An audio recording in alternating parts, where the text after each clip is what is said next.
through. And here we go, just the transition screen away. It's going to be MarineLorD starting off here with the Chinese in the color red on Rocky Canyons. On the opposite side, we do have LucifroN 7 playing in the color yellow as the Abbasid dynasty here. And I'm just looking at the generation right now, and I'm already seeing LucifroN has a really stable location. If there's any type of aggro, if you're up against a civ like English, you maybe feel threatened by this 4 gold plus stone on the side. But you're up against the Chinese, right? This is a civ that should allow you to get away with grabbing these resources. So what you have here is a nice optimal positioning, and then you can even look to extend with TCs into this open deer plane. Similar thing for MarineLorD though. Look at that, the way his woodline spawned. You can fit your berries, or rather your mill from the berries, and both woodlines inside the influence of the Imperial Academy. And that's going to give you a ton of tax over time. I mean, all the woodlines, they just generate you so much tax. Every single tree is 150 resources. So if you don't have wheelbarrow, that comes out to 30 gold in the influence. So getting 30 gold from every single tree, that gives you a ton of gold to work with. That is pretty crazy, yeah. I never thought about that, but I mean, of course you did. It's Chinese. But like, I'm just also looking at the Barbican potential. Like, it's actually kind of vile, the value he gets on that north side, right? Like, yeah, you could secure another stone, deer, gold, and then between the woodlines, you just put a wall there, and you're fine. what is this generator? I mean, it's kind of weird, actually. Like, we have an eco versus eco civ, potentially, and both of them got, like, condensed optimal resources in a lot of ways. I would say MarineLorD is slightly better just because it includes that deer pack, whereas, as we mentioned, you go one way for these critical resources, stone, wood for your TCs, but you have to go the immediate other way as the Abbasids for the food.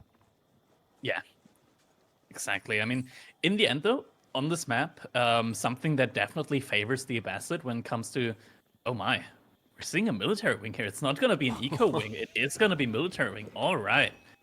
Oh, this is... Yeah, this is going to be interesting. I mean, the map is something that I want to talk about. On this map, when you do look at the middle, you do have 4 additional berry spawns in the middle, and every player on their like opposite hill, they also have 3 berries, which is going to be really nice for a civilization like the Delhi or the Abbasid. So you get a lot of sustained food income here, and you can really make use of that in an like extended feudal age, kind of like delay your farm transition. What it also does is you're going to have villagers forward. With that, you have the option of putting up like a couple of forward outposts, for example, and especially against a civilization like the Chinese, forward outposts with aggression is definitely the right way to play this. Looks like it's going to be a second TC behind this, though, as we do see a villager drop a mining camp here on the stone mine. And by the way, yeah, like quickly, just like because you can see what's coming in, right? It's the Imperial Academy. Like, I think it's good to address this military wing. We saw the value of it once today in a matchup against a civ this aggro. But think about it's the implied odds in this matchup, right? If it's Chinese versus Abbasids and you hear that on paper, you're like, we both just TC boom, right? But if someone throws military wing in early on, you can't get these free TCs up. And classic Chinese in this situation, I'm sure you can appreciate this. You've done it as well, Crackedy. If you don't think your opponent's aggroing, you don't rush a Barbican. You go Imperial Academy every day of the week. Yeah, exactly. You do, obviously, with the Chinese, have the option of just rushing the Barbican up with a couple more villagers. But for that, you need to spot what your opponent is doing. That's going to be the question. Will MarineLorD see in time that his opponent went for the military wing and is going to be sending units out right away? We do see the scout from MarineLorD running around or running in front of the town of LucifroN. I think he's going to see this late. Missing. Yeah, it's going to be late. I mean, now he's running around again. It's going He's to be going tight. to be seeing the military wing, but is he going to be able to react to this in time? He hasn't placed the Barbican yet, and he's still away from it resource-wise. Even with Tang Dynasty, he doesn't have the vision to see this. Obviously, because, originally you think, why wouldn't you come across earlier? It's because you're trying to gather sheep. He does get the info now about the military wing, and now we should see the pivot. He needs an immediate food drop-off, and Barbican probably between this wood and gold line. I think anything further out is probably too greedy here. Yeah, and he's going to have to rush it out as soon as possible with all the villagers that he has there if he wants to get it up. But it's going to be too late. The archers are going to be here, and looks like MarineLorD realizes this. And this is what I really, really enjoy when I watch MarineLorD. It's that his macro behind this, or like he knows what he can and what he can't get away with. And he will adjust on the fly. and make the correct choices here. So he is going to go for the arch range. Behind that, though, LucifroN got the stable out, and he's already got a horseman out on the field. This is going to be coming out really, really quickly. That timing behind it is insane. A second one is already hitting the field as well, so he's layering correctly.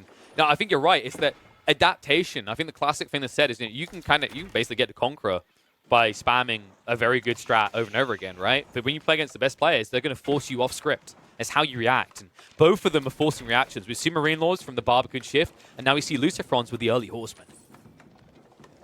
There it is, but it's going to be tough for the horsemen to fight onto the archers here with the TC being so close there. And yeah, I mean, I think MarineLorD, did he already place the Barbican? Because right now he doesn't have the food for it anymore, or the gold. No, has he spent it popping villages? No, he spent it on upgrades. He spent the resources on wheelbarrow. He spent the resources on double broadaxe. Okay, yeah. The problem is, like, Lucy has a really healthy comp, and this is the interesting thing. Like, military wing was memed on for so long, like it needed to be more, but people found ways to adapt with it. You look at his comp right now, and you're like, wow, that's a lot of spend for LucifroN. How is he like heading towards the second TC already? Because most of this was free. The archers and spearmen were not paid for at all. That was just part of the upgrade package. Yeah, exactly. And now MarineLorD, he's still making units. He's got archers, he's got spearmen out right now. But this really, really heavily delayed the play here with the Barbican. And so Song Dynasty is going to be delayed, which means that LucifroN is going to be the first one to pull ahead when it comes to villagers. Now, the reason why MarineLorD is still one ahead when it comes to his eco count is because he was able to create an Imperial official out of that Imperial Academy. So that also counts as an eco unit. Yeah, but something to keep in mind here now is Lucy probably isn't going to get too greedy. I expect 2 TCs into Castle Age with this build. Does that feel right to you? It can work for sure, going for only 2 TC and then being really, really aggressive.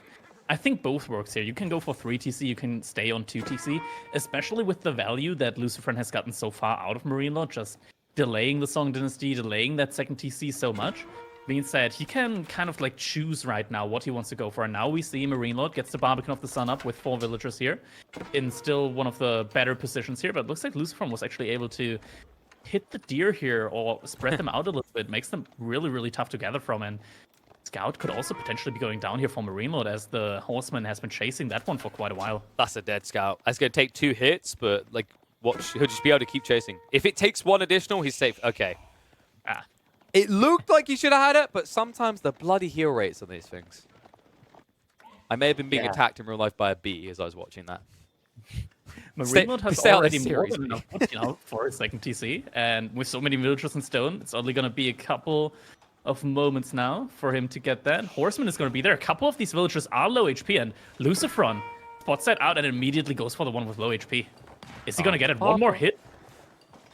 He's just going to whittle them down. It's going to become an annoyance, though, so unless you want to get shivs out. But it looks like Stonewise, MarineLorD got what he came for. And the Horseman, I don't think he was expecting that. Yeah, I think so too. But now second TC is there. Looks like LucifroN didn't opt for that for that third TC. And yeah, it looks like overall he's just now going to be macroing up to Castle Age. He's making or investing the minimum amount into units that he needs in order to defend himself. Would like to see either an outpost or some walls going up on that gold there between the 2 wood lines, because I think if you only rely on your military, the second you get overrun or you get pushed back, it's gonna make it really, really hard for you to get back onto that golden. MarineLorD gets that second TC up now, but look at how far these deer have been pushed back there.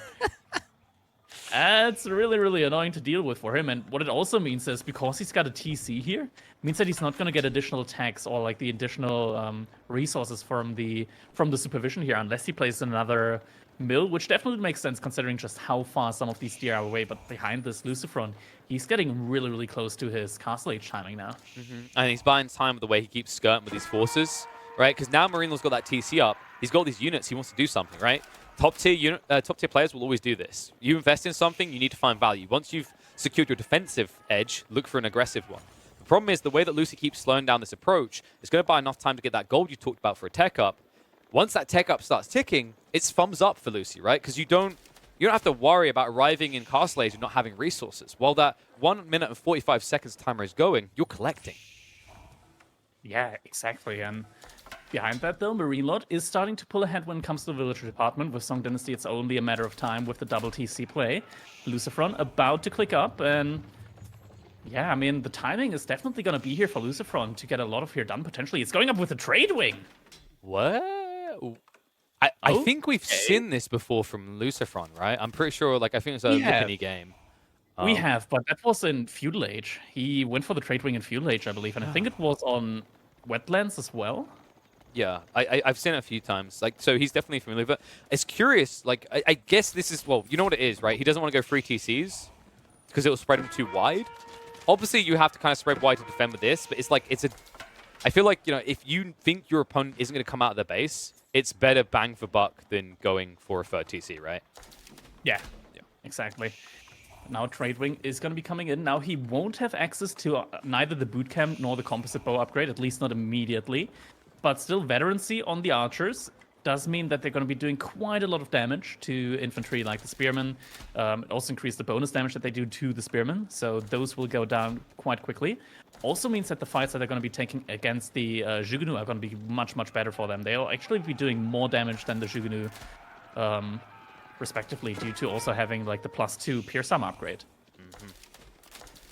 30 seconds out from that tech up, and you can see that war chest I was talking about, right? He's been escalating more units, but he's still got 800 surplus food. He's going to have enough gold for his initial tech up, at least on one of these units. Probably the Horseman is a priority. At which stage, you know, yes, MarineLorD is building Spearmen, the Chugenu might find themselves in peril. Yeah, and also behind this, the Trade Wing got buffed in like the previous patch, right? So now that it's going to be Trade Wing in Castle Age, it's going to be 3 trades. It's going to be 4 traders immediately. That's true. It's so hard, like it's so easy to forget that, right? Because it's always a Feudal Age play. But Lucy immediately gonna get that big burst. That's gonna be vital for all those upgrades. Because composite bows is definitely gonna be on the checklist. Also now, because of that extra gold, you can see he has this ability to shift into knights as well. He is getting the boot camp right now. Wait for that. So he didn't get it earlier. He's gonna have to also abandon that stable from going up. Doesn't have enough gold right now for the veterancy on the archers, though. No. That could hurt a bit. He's making a market in the corner, so could potentially sell some food here for the gold that he needs in order to get the veterancy on the archers, which I think he will definitely need here. MarineLorD's like, hey, just gonna invite myself in your base. How's it going? It's that guy that shows up to your face when you're having your house when you're having a meal with your family. Uninvited, and he definitely eats his share of the turkey and he eats your favorite tiramisu.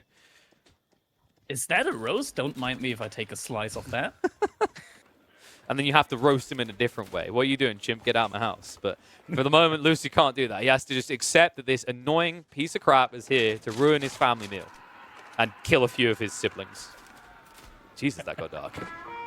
Really quickly, but the Jugunu numbers are starting to mess up here. Also the spear numbers, so a good mix here out from MarineLorD.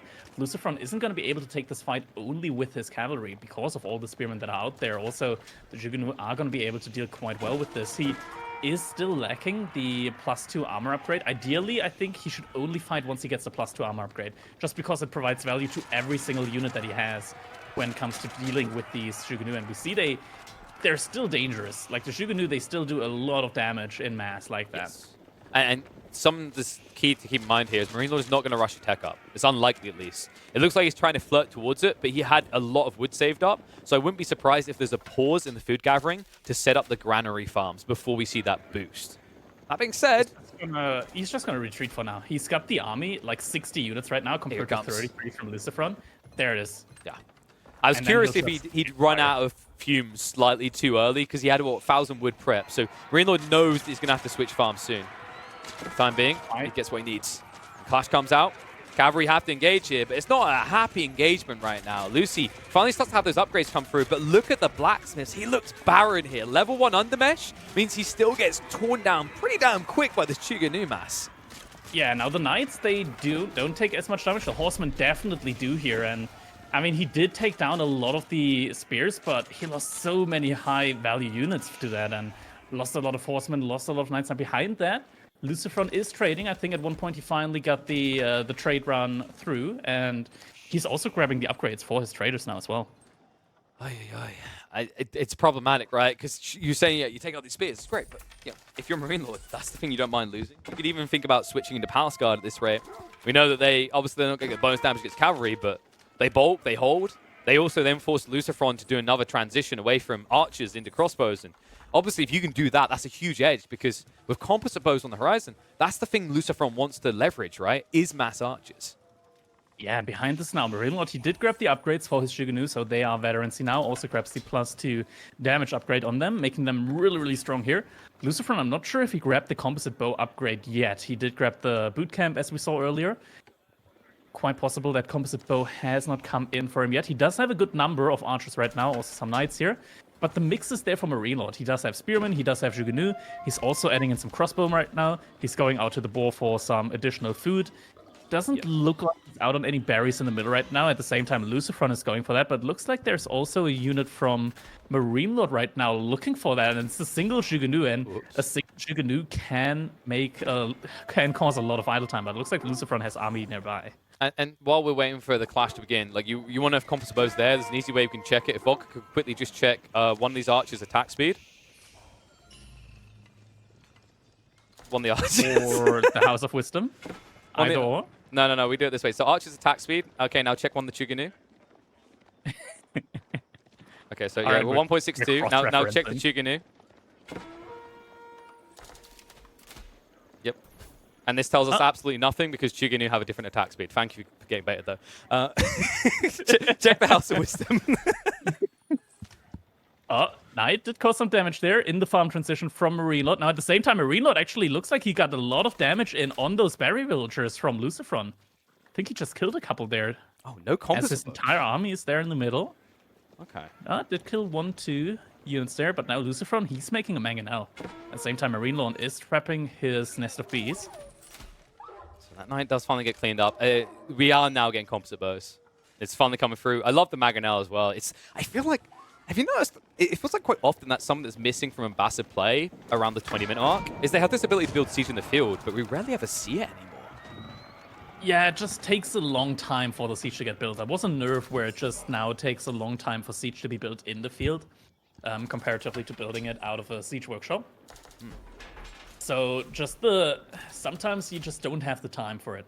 Ideally you want to, but sometimes just time constraints. And now we see composite bows finally coming in here for LucifroN. He's also scaling his economy. He's keeping up with the 2TC strong play right now from MarineLorD in terms of just trading.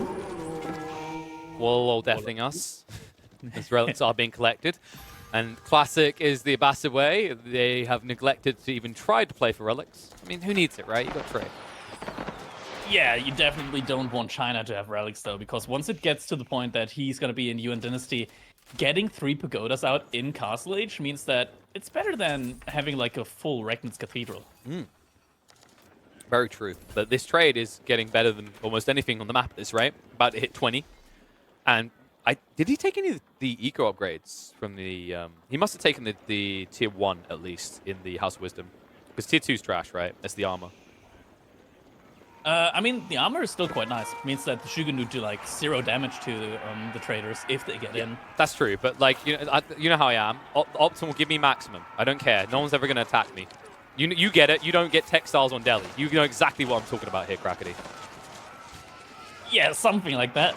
All the gold. Happening here though. Flash coming out. Yeah, Nest of Bees is a big threat here to those archers, and LucifroN, he doesn't have a Springled out yet. Well, the problem is, to rush on it's not just the build time we're talking about in the field for the Ambassador. It's like this. You don't feel good matching this now, right? Because these are clock tower Springleds. They're tankier. In equal fight, they win. Yeah, exactly. Now he is making some Springleds here, but MarineLorD already has 2 on the field, and it takes 3 Springled shots from your Springleds to take down one of these Springleds, and for MarineLorD, it's only 2. Pain in the ass is what I hear there. And he's only got 2 of them right now. It just feels like you need more. But he's kind of lacking on the wood and gold. Gold is going to flux in quicker than wood at this stage. And wow, I just noticed that actually we're only now, from an Ambassador player, almost 20 minutes in the game, getting the first food upgrade. Yeah, I mean, right now, most of his food, he's probably getting that from the trade, or at least a good part he is getting from the trade, since with the Ambassador, you do get like the passive thing where 25% of your trade income is going to be on another resource as well.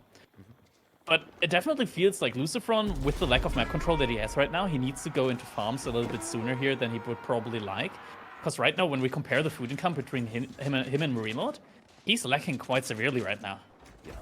Now, I do like what's coming from LucifroN, this men-at-arms mash, but he's kind of revealing it early, right? It almost feels like 15. You think it's good enough against Chuginu? You crossbows in the mixer, and a NestaBeast behind this. It doesn't feel like it's going to cut it. Trade out comes in for the Springles. NestaBeast actually decides to join in on that, and it proves effective. As the clock tower barely stays alive, we'll get one more shot out onto an infantry. Not ideal.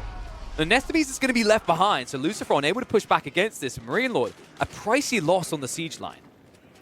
Yeah, this was a good trade here from LucifroN. So takes on SFB, takes on 2 Springers. At the same time, looks like MarineLorD is sending in some units in there. I hope that LucifroN got the armor upgrade, but it looks like he didn't. So this is me in a game like this, Crackedy, as I was saying, you know, only need it if I'm going to lose traders. Oh, damn. Yeah, remember what you said 2 minutes ago? But if I didn't get killed... Yeah, then it would have been smart savings from you there. Oh, it's not just the trade that's getting killed. These guys are still alive back here. Finally, they're being reacted to. In the meantime, LucifroN is not going to miss a beat here. Yes, he got set back in that regard, but he goes on the offensive elsewhere. And we have to keep in mind, he still has a very big lead population-wise. He's capped. If we have to start looking towards Imperial Age, it seems more feasible for him to get there first. Now, MarineLorD is starting to invest heavily into Palace Guards right now. He has a huge food bank, so he is using that. Has 20 Palace Guards in queue right now. He could go to Imperial Age if he wanted to. 22 Palace Guards. Where are they all coming from? But yeah, he's making a lot of them right now. When a mummy Palace Guard and a daddy Palace Guard love each other very much, Crackedy. They have a baby and then send him off to one of those Raxes to be trained for 10 years. But 10 years is very quick in this game, as you're going to find out. And there's a lot of Raxes to get out the baby Palace Guards. We talked about it earlier, like the aggression right now coming in from LucifroN. This is the first aggressive keep that we're seeing in this game. And here we go, LucifroN dropping that aggressive keep right in front of the base of MarineLorD here right now. Also got Knights right now in the farm economy from MarineLorD, harassing him a lot right there. And keep from MarineLorD actually gets cancelled there. Not sure if it got destroyed. Actually, it got destroyed. He has no stone. Oh my god, what? How did we miss that? It got destroyed. One Mangonel was how we missed that. It instantly got tapped down as it was being built. And now MarineLorD's going to be in a world of... No, wait. Okay, you're alive. Crackedy, get that. Mute him. You thought it too. You thought it too. I believed you. Learned a lesson today. All right. Don't worry, folks. MarineLorD, he's not the chimp. He might still be the champ. He does have the castle up. Finally, he can stop the Knights from getting through. It's okay. We just, you know what it was? It was a misallocation of resources. It's definitely not unheard of in China. Oh, we're getting the eco wing now. Finally. Get that Imperial Age going. Meanwhile, look at MarineLorD's bank. Where is it? Control over relics might also be gained here now for LucifroN. As soon as he gets to Imperial Age, I mean, MarineLorD is no longer going to be able to win with siege only. He's going to face culverins. Ooh, baby. A minute and 20 seconds away. Remember, we talked about this. The war chest is going to be there, even as you're building towards this tech up. It's going to allow him to instantly get into all the upgrades, instantly get into a new line of units. Definitely going to need it because he's bumping his head against this front line, but definitely making his way in. 4 siege workshops being set up. That should allow him to immediately get into those bombards in 1 minute's time. Does need to be a little bit concerned about these Springles. Doesn't want to invest in more siege for the time being. And those guards getting taken down so easily here. The Abbasid dynasty, just the archers, really strong with the attack speed, but at the same time, the Chinese, 1 less armor on their Palace Guard means that they're very susceptible. And at the same time, Palace Guard, so with the movement speed coming in for a big raid there on the stone mine. Oh, sorry, I thought I just made the noises. It's weird to actually not hear it for once with the Abbasids, but that's plenty of villagers going down. That's going to be a setback. And the quick wall in. It's like, no, I'm not trapped in here with you any longer. Papa Archer's arrived. Oh, he's going for the corner wall. Surround him! A single. He gets through. So that's going to be a pain in the arse. These 2-legged cavalry are going to have him chased around his own base. Thank God, at least for LucifroN, that it's not Yuan Dynasty or it'll be worse. Yeah, I mean, MarineLorD, he could if he wanted to. He still has access to those relics. Could go with us at some point here. But yeah, the damage that LucifroN got out there with those couple of knights in the farming economy definitely set MarineLorD back. And now Age is coming in, which means that LucifroN also has access to the upgrade for his traders to bring in 30% more resources. Ooh. Imagine that. You're already getting a ton of resource from your traders. You can increase that by plus 30%. And MarineLorD now emulates the Age with the Spirit Way. Hold on a sec. So just to clarify, 30% extra resources on unlimited resource, that's a lot of resources. Yep. How many traders does he have at this stage? It must be like, what, 40? I think it's like close to 50-ish right now. I think. Oh, should I do my ability to count quickly? I'm not looking. There's a 50. Oh, 47. He didn't give me a chance. I'm usually better at this. But no, that's insane. Even if he loses a few traders, whoop-de-doo. And of course, he has that armor upgrade. We saw him get it after the last raid. So, a few Palace Guard, they're annoying, but they're not going to cut things down as quickly as you'd usually expect.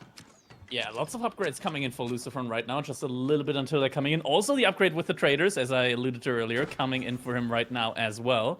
That's going to be really, really big for him. At the same time, MarineLorD getting a good amount of Palace Guards out here right now to start raiding. He's not in Yuan Dynasty at the moment, but these Palace Guards are still going to be really quick. And now Elite has been completed on these archers, and I think this is going to be the timing for LucifroN to just run in. There's no boiling oil right now on the keep from MarineLorD. See if he wants to make his move. Hasn't really got many melee units, so even taking out the siege takes a wee bit of time. And there are raid attempts on the left flank. He's trying to break through the walls. Archers stand their ground for the time being. Going to bait the attention of the nest of bees. He's not paying attention. Uh-oh, he's distracted on the left side. Because there's a breakthrough. MarineLorD is actually going to ride into the back of the trade line again. Archers are looking to be cleaned up on the front side. Yeah, and SFPs are getting great value in, but at least by now, LucifroN has gotten the bonus armor on his traders. So these traders it's gonna be hard to kill them. I'm saying it. It's gonna be hard to kill them. Look at that. They're not doing a lot of damage to them.